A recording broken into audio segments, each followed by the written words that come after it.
नीलम देखो, किचन की स्लैब कितनी ज्यादा सुंदर लग रही है ना। मैंने पूरी स्लैब गुलाब की फूलों से सजाई है। और ये देखो, मैंने किचन की सारी दीवारों को फूल से डेकोरेट कर दिया है और यहाँ नीचे भी ढेर सारे फूल बिछा दिए हैं। अरे वाह बहू, अपनी देवरानी के आने की खुशी में तुम दोनों ने पूरी रसोई को इतना अच्छा सजा दिया है। और नहीं तो क्या माँ जी, हमारी देवरानी की पहली रसोई की रस्म जो है, इतनी सुंदर रसोई देखकर हमारी देवरानी भी खुश होकर अच्छा अच्छा खाना बनाएगी। कितना ख्याल है तुम दोनों को अपनी देवरानी का। इतनी अच्छी सजावट तो हमने बहू के गृह प्रवेश में भी नहीं की थी, जितनी अच्छी तुमने रसोई की है। इतना कहकर कलावती वहां से चली जाती है। कलावती के जाते ही माँ जी को कौन बताए कि हम तो इसलिए ये रसोई को सजा रहे हैं ताकि हमारी देवरानी इस घर की नहीं बल्कि इस रसोई की ही बनकर रह जाए। बहुत कर ली हमने रसोई की नौकरी, अब तो इन सब की बारी है हमारी प्यारी देवरानी की। आज नाश्ता मिलेगा या नहीं? मेरे ऑफिस जाने का टाइम हो गया है। भाभी कहाँ हो आप? हम दोनों लेट हो रहे हैं। अरे बाबा, थोड़ा सा सब्र कर लिया करो। दो इंसानों को खाना थोड़ी ना बनाना होता है, इतने सारे लोग हैं घर में, वक्त लगेगा ही। ठीक है बहू, अब जाकर जल्दी से नाश्ते की तैयारी करो। ये सब तो बस ऑर्डर कर देते हैं, मेहनत तो हमें करनी होती है। और नहीं तो क्या, अब घर का काम संभाले या खाना बनाए। जब से ये दोनों इस घर में बहू बनकर आई थीं, तब से उनकी आधी जिंदगी रसोई संभालने में ही चली गई थी। समय गुजरता रहता है और एक दिन सबसे छोटे बेटे नैतिक का रिश्ता तय हो जाता है, जिसकी खबर सुनकर दोनों जिठानियां घर में सबसे ज्यादा खुश होती हैं। हे भगवान, आखिरकार तूने हमारी सुन ली। अब तो बस जल्दी से हमारी देवरानी आ जाए, हम तो डायरेक्ट उसका स्वागत रसोई में ही करेंगे। देवरानी के आने की खुशी में दोनों जिठानी पागल सी हो जाती हैं। शादी के अगले दिन दोनों मिलकर रसोई में अपनी देवरानी पर फूल फेंककर नाचती हुई उसका स्वागत करती हैं। ये क्या भाभी, आप दोनों तो मेरा रसोई में इस तरह स्वागत कर रही हैं कि जैसे मैं तो अपने घर के अंदर आ रही हूँ। प्यारी देवरानी, अब तुम्हें कौन बताए, हम तो इसलिए इस खुशी में नाच रही हैं कि अब से यही तुम्हारी जिंदगी बनने वाली है। अरे अब बस भी करो तुम दोनों, बहू की पहली रसोई का वक्त निकला जा रहा है। कनिका बहू, तुझे जो भी आता है तू वो बनाना, और हाँ, किसी चीज की जरूरत हो तो अपनी दोनों जेठानियों से कह देना, वो तेरी मदद कर देंगी। इतना कहकर कलावती बाहर चली जाती है। कनिका, तुम नहीं हो इसलिए तुम्हें माँ जी के स्वभाव के बारे में पता नहीं। उन्होंने कह तो दिया कि तुम हमारी मदद ले लेना, लेकिन अगर तुमने हमारी मदद ली तो उन्हें अच्छा नहीं लगेगा। कोई बात नहीं भाभी, मैं सब कुछ संभाल लूंगी। दोनों जिठानियां अपने अपने कमरे में जाकर आराम करती हैं। वहीं बेचारी देवरानी कई घंटे तक रसोई में खड़े होकर सबके लिए खाना बनाती है। ऐसा लग रहा है कि जिंदगी से मानो कितना बड़ा बोझ कम हो गया हो। आखिरकार रसोई से हमें छुट्टी मिल ही गई। ऐसे ही समय गुजरता है और अब धीरे धीरे दोनों जिठानियां रसोई की सारी जिम्मेदारी अपनी देवरानी पर डाल देती हैं। सब्जी तो मैंने बना दी, रोटियां जेठानी जी को बोल देती हूँ। रोटी बनाने के लिए जैसे ही कनिका सृष्टि से कहती है, वो क्या है ना, कल रात से मेरे हाथ में बड़ा दर्द हो रहा है, इसलिए आज मैं रोटी नहीं बना पाऊंगी।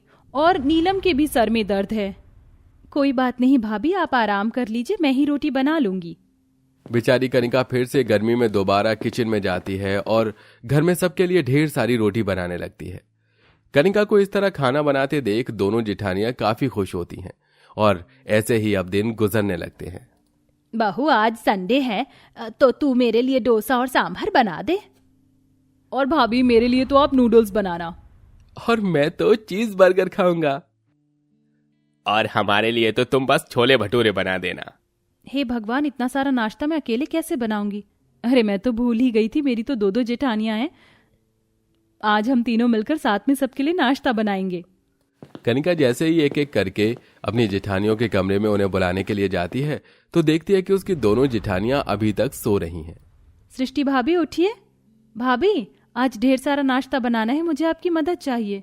कनिका, मैं तुम्हारी मदद कर देती, लेकिन शरीर में काफी दर्द हो रहा है। फिर कनिका नीलम के पास जाती है और उससे मदद के बारे में पूछती है।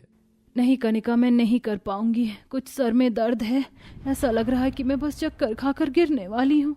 आप दोनों की इतनी ज्यादा तबीयत कैसे बिगड़ गई? कोई बात नहीं, आप आराम कर लीजिए, मैं ही सब कर लूंगी। जिठानियों की तबीयत खराब देख बेचारी कनिका किचन में जाती है और खुद ही ढेर सारा नाश्ता बनाने लगती है। इतनी देर हो गई है, सब नाश्ता नाश्ता कर रहे हैं और अभी तक आधा नाश्ता भी बनकर तैयार नहीं हुआ। इस रसोई को अकेले संभालना तो बड़ा ही मुश्किल है। जहां एक तरफ कनिका रसोई में परेशान होकर सबके लिए अकेले ढेर सारा खाना बनाती है, वहीं उसकी दोनों जेठानियां आराम से फोन चला रही होती हैं। देखा मेरा कमाल, वो तो अच्छा हुआ कि मैंने सबकी बातें सुन ली थी, वरना हमें भी देवरानी के साथ जाकर नाश्ता बनाना पड़ता। नाश्ता तैयार होते ही दोनों डाइनिंग टेबल पर आती हैं और नाश्ता करने के लिए बैठ जाती हैं। इनकी तो तबीयत खराब थी ना। कनिका इन चीजों को नजरअंदाज करते हुए सबको नाश्ता परोसती है। अब हर बार दोनों जिठानियां कोई ना कोई नया बहाना बनाकर रसोई के काम अपनी देवरानी से ही करवाया करती थी। अरे बाप रे बाप, इस गर्मी ने मेरी हालत खराब करके रख दी है। आज तो मैं बिल्कुल भी खाना नहीं बना पाऊंगी। रोज रोज अकेले किचन का काम करके कनिका की तबीयत काफी खराब हो जाती है, इसलिए वो आज बिना खाना खाए ही सोने चली जाती है। सृष्टि, अब हम क्या करें? इसका मतलब आज हमें रसोई में खुद बनाना पड़ेगा। मेरे होते हुए ऐसा नहीं होगा। रसोई में खाना बनाने से बचने के लिए दोनों जिठानियां मिलकर जल्दी से एक प्लान बनाती हैं और अपनी सास के पास जाती हैं। माँ जी, मेरी कॉलेज टीचर का एक्सीडेंट हो गया, उनकी हालत काफी ज्यादा खराब है, मुझे उनसे मिलने के लिए जाना है। माँ जी, मैं सृष्टि को ऐसे अकेले नहीं जाने दे सकती। क्या मैं भी उसके साथ जाऊं? इसमें भला पूछने वाली कौन सी बात है? जाओ जल्दी से, और अगर ज्यादा हालत खराब हो तो मुझे कॉल कर देना, मैं भी आ जाऊंगी। दोनों जिठानियां एक्सीडेंट का झूठा बहाना करके घूमने के लिए निकल जाती हैं। वहीं रात के खाने का भी वक्त हो जाता है, जिसके चलते कलावती कनिका के पास जाती है। कनिका बहू, आज तूने खाने की तैयारी नहीं की? माँ जी, मेरी तबीयत कुछ ठीक नहीं लग रही है। आज दोनों भाभियां मिलकर खाना बना लेंगी, लेकिन वो तो बाहर गई हैं और मैं ज्यादा देर किचन में खड़ी नहीं रह सकती। गायत्री भी कुछ देर पहले ही कॉलेज से आई है। बहू, खाना तो तुझे ही बनाना होगा। अपनी सास की बात सुन कनिका काफी परेशान हो जाती है, जिसके चलते कनिका को खराब हालत में भी सबके लिए खाना बनाना पड़ता है और धीरे धीरे कनिका की तबीयत पहले से ज्यादा और खराब रहने लगती है। लेकिन इन सब चीजों को देखकर भी दोनों जिठानियों को कोई फर्क नहीं पड़ता, क्योंकि उन्हें तो बस किचन से छुटकारा चाहिए। देखो बहू, आज घर में पार्टी हो रही है तो खाना तो तुम तीनों ही मिलकर बनाओगी। ये मैंने खाने की लिस्ट तैयार कर दी। खाने में कोई गलती नहीं होनी चाहिए। सारे रिश्तेदार आ रहे हैं आज, ठीक है? इतनी बड़ी खाने की लिस्ट को देखकर दोनों जिठानियों को चक्कर आ जाते हैं। सास के जाते ही अब कनिका अपनी जिठानियों के साथ किचन में जाने लगती है। हे भगवान, अब मैं क्या करूं? कैसे किचन में खाना बनाने से बचूं? नीलम इतना सोच ही रही होती है कि तभी अचानक उसके पैर में मोच आ जाती है। मेरा पैर। क्या हुआ भाभी, आप ठीक तो है ना? पता नहीं, अचानक पैर में मोच आ गई। अब तो चला भी नहीं जा रहा है। कनिका, मैं नीलम को उसके कमरे में ले जाकर दवाई लगा देती हूँ। तुम तब तक खाने की तैयारी करो, शाम तक पार्टी शुरू हो जाएगी। कनिका किचन में जाकर खाने की तैयारी करती है। वहीं सृष्टि नीलम को कमरे में ले जाकर उसके पैर पर दवा लगाने वाली होती है कि तभी। रुक जाओ सृष्टि, मैं तो बस नाटक कर रही थी। अरे वाह नीलम, बड़ा ही कमाल का आइडिया था तुम्हारा।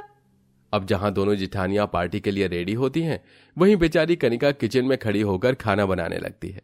तभी अचानक कनिका को चक्कर आ जाते हैं और वो बेहोश हो जाती है।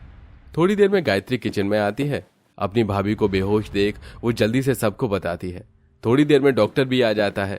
डॉक्टर के चेक करने पर कनिका को थोड़ी देर में होश आ जाता है।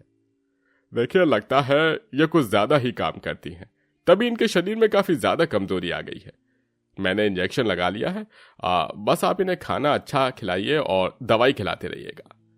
कनिका की दोनों जिठानी जैसी भी थीं, लेकिन आज कनिका की ऐसी हालत देख उन्हें उसके लिए काफी दुख होता है। हे भगवान, ये हमसे क्या हो गया? रसोई की सारी जिम्मेदारी सौंपने के चक्कर में हमने इसकी ऐसी हालत कर दी। इसका मतलब बहू की ऐसी हालत की जिम्मेदार तुम दोनों हो? मैं कनिका को इस घर की बहू बनाकर लेकर आई थी, ना कि रसोई की। मुझे तुम दोनों से ये उम्मीद नहीं थी। रुक जाइए माँ जी, इसमें गलती भाभी की नहीं है। अगर उनकी जगह मैं भी होती तो शायद मैं भी यही करती। जब घर में खाना सब लोग खाते हैं तो हमेशा खाना हम बहुएं ही क्यों बनाएं? आप सब लोग तो बस लिस्ट थमा देते हो खाने की, लेकिन खाना बनाते बनाते हमारी क्या हालत होती है ये कभी जानने की कोशिश की है?